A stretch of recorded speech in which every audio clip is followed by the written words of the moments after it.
Well, this incident was captured on Boston police officers' body cameras, but the department won't release the video. Now, one attorney believes under Massachusetts law, the public should be able to see what was recorded.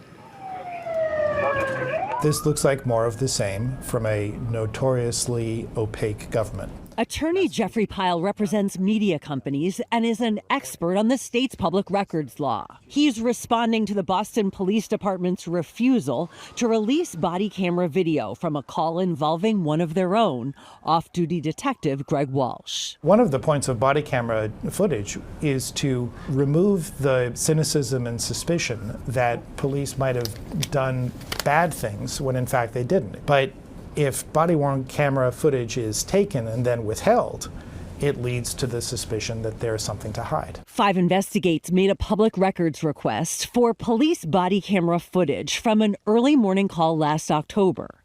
We knew some of what happened from police reports and a court hearing.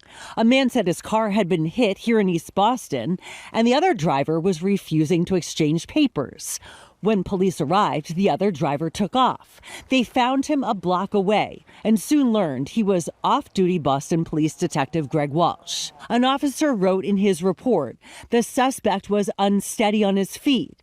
His speech was slurred, and he had a slight odor of alcoholic beverage on his breath. But at a court hearing, police revealed they never gave Walsh a breathalyzer or field sobriety test. I noticed that there is no mention in the report of any field sobriety tests or other alcohol testing. Is that accurate? That's correct. There was no breathalyzer offered nor refused, right?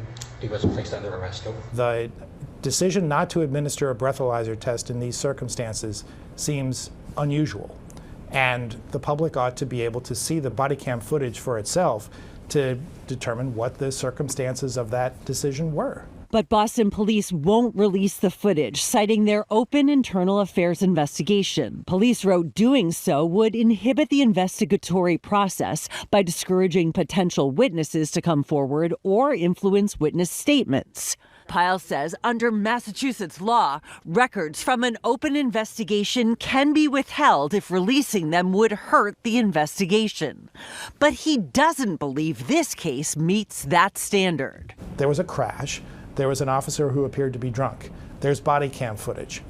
The notion that people are going to change their stories if the evidence is laid out for the public doesn't wash with me.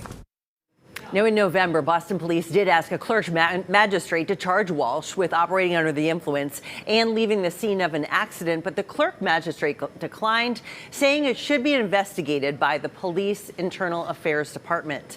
Both Boston police and Greg Walsh's attorney declined to comment, citing that ongoing internal affairs investigation. Live in the newsroom, Karen Anderson, 5 Investigate.